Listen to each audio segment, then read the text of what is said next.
আসসালামু আলাইকুম। আশা করি আপনারা সবাই ভালো আছেন। আল্লাহর রহমতে আমিও ভালো আছি।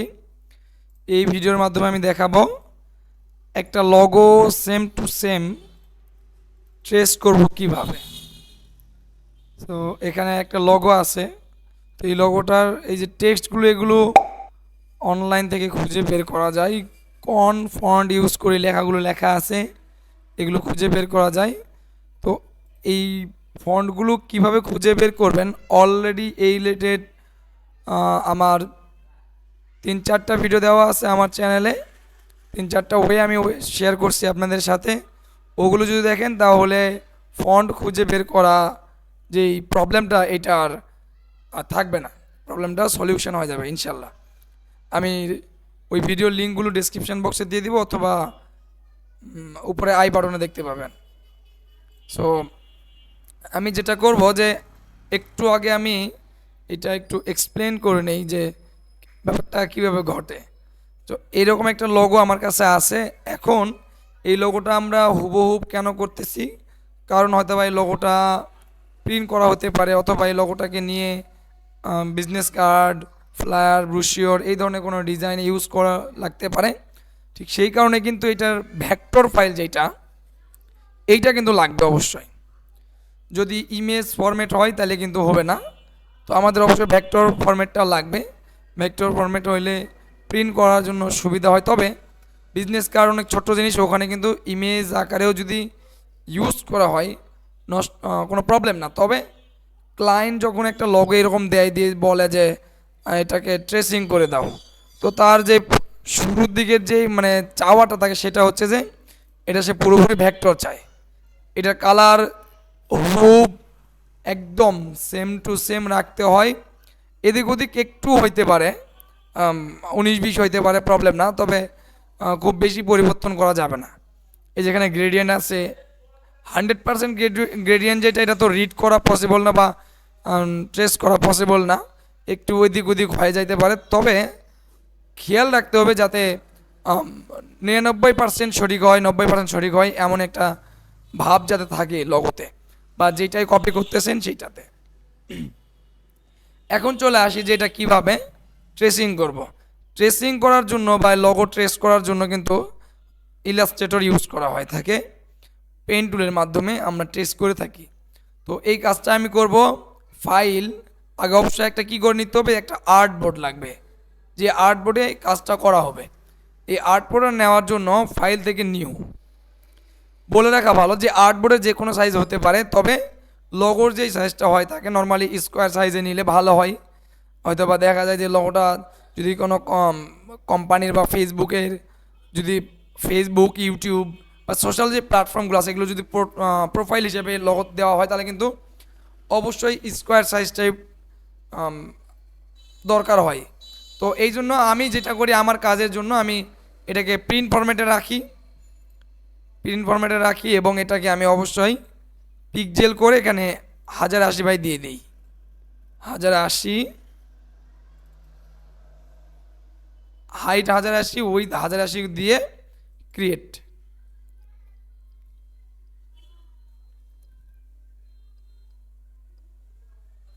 তো এইরকম একটা আর্টবোর্ড চলে আসবে সামনে। এখন এরপরে আসি যে এই যে লগো এটা আমার ট্রেস করা দরকার। এই লগোটাকে আমি সিলেক্ট করে ধরে টেনে নিয়ে আসে এখানে আমি যদি ছেড়ে দেই তাহলে এখানে কপি হয়ে যাবে।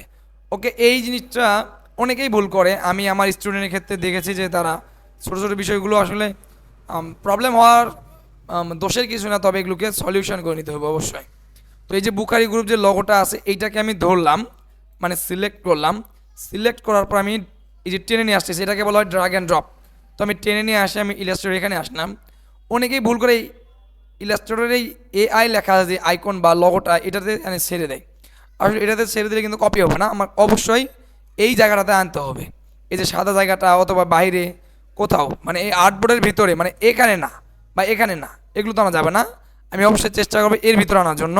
তো এখানে আনলেও কিন্তু কপি হবে, দেখাচ্ছে যে কপি হবে। যখন দেখা ওই কী বলে এটাকে, যে বুখারি যে লগোটা বা যে লগোটা থাকবে আপনার ওই লগোর নিচে যদি দেখতে পান যে প্লাস কপি, তাহলে বুঝতে পারবেন যে অবশ্যই এটা কপি হওয়ার মতন এখন এটা তৈরি হয়ে গেছে। মানে সিস্টেম বোঝাচ্ছে যে এখন তুমি এখানে ছেড়ে দিলে কপি হয়ে যাবে। তো আপনি এখানে যদি ছেড়ে দেন তাহলে এটা কিন্তু এখানে কপি হয়ে গিয়েছে। এখন এটাকে আপনার একটু বড় করে নেবেন, যাতে ছোটো তো আর দেখা যাবে না, রাইট? তো এখন আমি এই কাজটা একটু দ্রুত করে নিচ্ছি।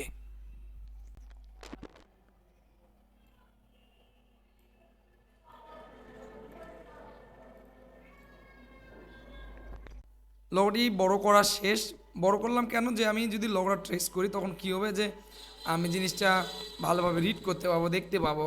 আর যদি ছোটো হয় আমি কিন্তু জুম করবো, এই যে ব্লার হবে, এই যে একটা ইয়ে থাকবে, প্রবলেম থাকবে, এই প্রবলেমগুলো আর হবে না যদি আমি লগোটা একটু বড় করে নিই। সো এখন এই লগোটা ট্রেস করার নিয়ম কয়েকটা হইতে পারে। ধরেন যে আপনি পেন টুলের মাধ্যমে করলেন, এটা হতে পারে, অথবা বিভিন্ন রকম এই শেপ টুলগুলো যেগুলো আছে এগুলোর মাধ্যমে করলেন।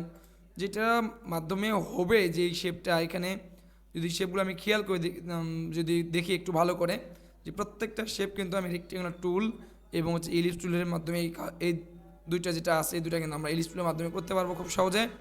বাকিগুলো কিন্তু আমরা এই রেক্টেঙ্গুলার টুলের মাধ্যমে যদি করি ইজিলি এটা করতে পারবো, কোনো প্রবলেম না। এরপর আমরা যদি এটাকে একটু ভালো করে দেখি, ভালো করে একটু খেয়াল করি, তাহলে কিন্তু আমি এরকম লাইন সেগমেন্ট টুল থেকে একটা করে লাইন টানে এগুলো আমি যদি মিলাই নেই, এই কালারটা আমি হোয়াইট করে দিই যেহেতু ব্ল্যাক কালার এটা। এরপর আমি এই পর্যন্ত এটা মিলাই, এরপর হচ্ছে এইখানে এটা দিয়ে দিলাম। হ্যাঁ, এরপর আমি কী করবো, যে এটা কিন্তু সাইজগুলো কিন্তু সেম, এই পর্যন্ত এটা রাখি। এরপর আমি আচ্ছা এই দুটাকে সিলেকশন করে আমি এখানে কপি করে নিয়ে আসলাম টেনে। কপি করার জন্য অল বাটন চেপে ধরে রাখতেছি, তাহলে কপি হবে। অবশ্যই ইলাস্ট্রেটরের বেসিক যেই টুলসের কাজগুলো এগুলো জানতে হবে। আমি একটা একটা করে কাজগুলো সম্পূর্ণ করে নিই। এই দিক আমাদের কিন্তু এই কাজটুকু হয়ে গেছে, এখন এইদিকে আমার কাজটা কমপ্লিট করে নিতে হবে। অনেকগুলোকে আমি এই সবগুলো সিলেকশন করে গ্রুপ করে দিতে পারি অথবা লক করে দিতে পারি। তো আমি এই দুটাকে সিলেকশন করে আমি একটা গ্রুপ করে নিলাম। গ্রুপ করার পর এখন যদি এটাকে আমি কপি করে এই পাশে নিয়ে আসি, এরপর এটাকে সিলেকশন করে এইভাবে একটু ঘুরে দিব, ঘুরে এইভাবে ঘুরে দিলাম। ওকে, মিলে গেছে। এটা এখানে, এইটা এখানে। এই তিনটাকে ধরে কপি করে নিচের দিকে নিয়ে আসলাম। জাস্ট এটা একটু ঘুরে দিলেই আমার কিন্তু কাজটা হয়ে যাচ্ছে খুব সহজে। মাউসের রাইট বাটন, ট্রান্সফর্ম থেকে রিফ্লেক্ট, এখানে প্রিভিউ দেখতে পারবো, এখানে ওকে দিলাম। এরপর আমি এটাকে উপর দিকে নিয়ে গেলাম, মিলে গেছে। এখন আমি এটাকে আনগ্রুপ করে নেব একটা,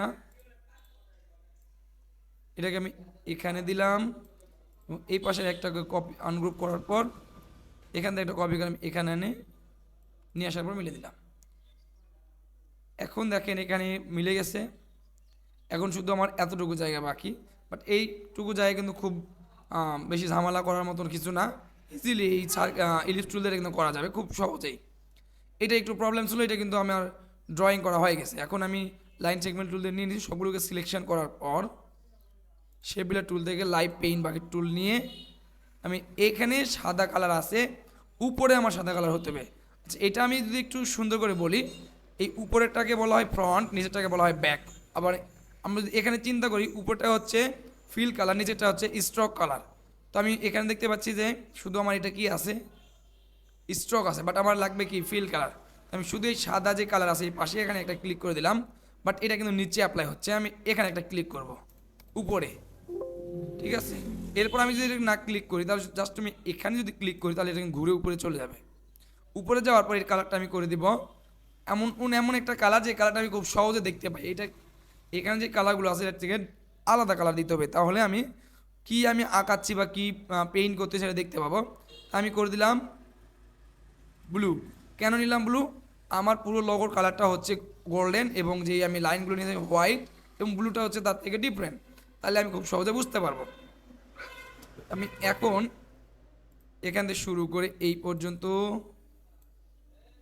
খেয়াল করতে হবে অবশ্যই। যেখানে ভুল হয়ে গেল, এটা আমি ব্যাকে চলে গেলাম।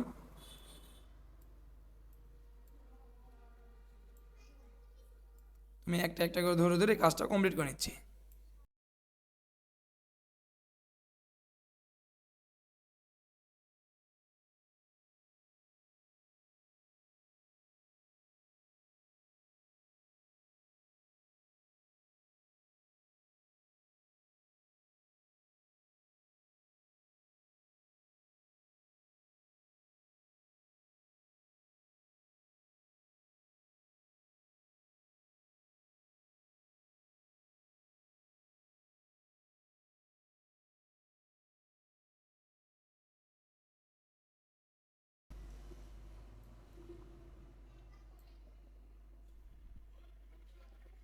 এখন যদি একটু খেয়াল করি আমাদের মোটামুটি এতটুকু জায়গা হয়ে গিয়েছে। এখন শুধু ইলিশ টুলের মাধ্যমে যদি এতটুকু করে নেই তাহলে কিন্তু পুরো লোগোটা আমার ট্রেস করা হয়ে যাবে। এরপর আসি এটাকে আমরা কীভাবে আনগ্রুপ করবো দেখি। এটা কিন্তু গ্রুপ হয়ে আছে। এটাকে কী করবো, আমরা মাউস রাইট বাটন ক্লিক করে দেখবো যে আনগ্রুপ করার অপশন আছে কিনা। যদি না থাকে তাহলে এটাকে সিলেকশন করে অবজেক্ট থেকে এক্সপান্ড থেকে ওকে। এরপর মাউস রাইট বাটন আনগ্রুপ করার পরে যে হোয়াইট যেগুলো আছে সবগুলোকে সিলেকশন করে আমি যদি ডিলিট করে দিই তাহলে শুধু আমার যেটা আমি ড্রয়িং করলাম ওইটা থাকবে। এখন সবগুলোকে আবার সিলেকশন করে নিয়ে আমি কি করব, এটাকে গ্রুপও করে দিতে পারি অথবা পাথফাইন্ডার টুল থেকে আমরা এটাকে ইউনাইট করে দিব। এখান থেকে আমরা উইন্ডো থেকে পাথফাইন্ডার টুল কোথায় আছে দেখে নিব। এরপর আমরা পাথফাইন্ডার টুলে ক্লিক করলাম, এরপর এটাকে ইউনাইট করে দিলাম। তাহলে এটা কিন্তু একটা সিঙ্গেল হয়ে যাবে। দেখেন কোথাও কোনো ভুল আছে কিনা। এখানে কিন্তু একটু মিস্টেক আছে, এটা আমরা কেটে বাদ দিতে হবে এটা আমাদের। ওকে, তো এতটুকু হয়ে গেল। এখন যেটা প্রবলেম আছে এটাকে আগে ঠিক করে নেই। এই পর্যন্ত সিলেকশন করে নিলাম একটা শেপের মাধ্যমে। ভালোভাবে লক্ষ্য করতে হবে। দুটাকে সিলেকশন করে শেপ বিল্ডার টুলের মাধ্যমে ওকে শেপ বিল্ডার টুল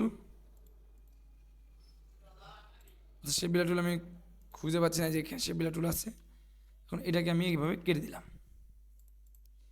একটু যদি লক্ষ্য করি আমার লোগোটা এখন পারফেক্ট আছে। এরপর আসি যে আমি ইলিশ টুল নিব। ইলিশ টুল নিয়ে এটাকে আমি মিলে দিব এইভাবে। অবশ্যই এটাকে মিডিলে থাকতে হবে। দেখেন এটা কিন্তু সুন্দরভাবে মিলে গেছে। আর একটু বড় হবে, চারপাশে একটু বড় করে নিলাম। টুলসের বেসিক কাজ কিন্তু অবশ্যই জানতে হবে, তাছাড়া কিন্তু এটা করতে পারবেন না।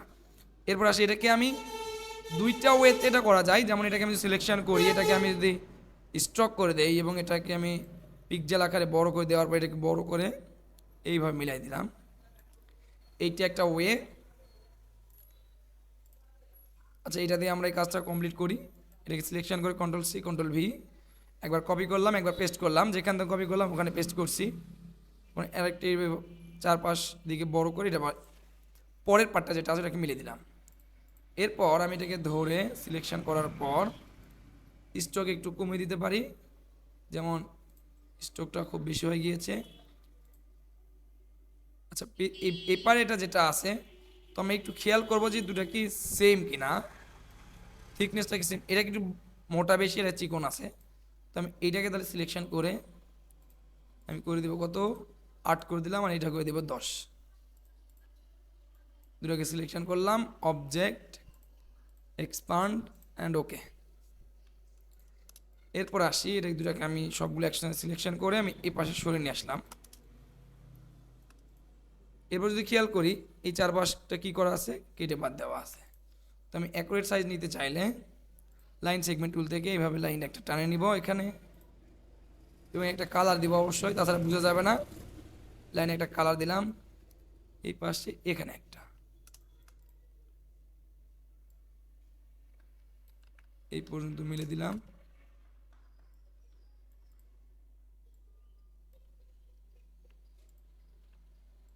সবগুলোকে সিলেকশন করে শেপ বিল্ডার টুলের মাধ্যমে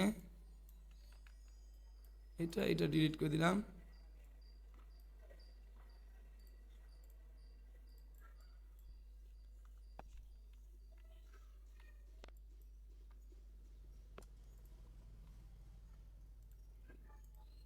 আনগ্রুপ করে নেই। সেটা আনগ্রুপ করার পর এগুলো কেটে দিব যেগুলো অতিরিক্ত। এখানে এগুলো হয়ে আছে।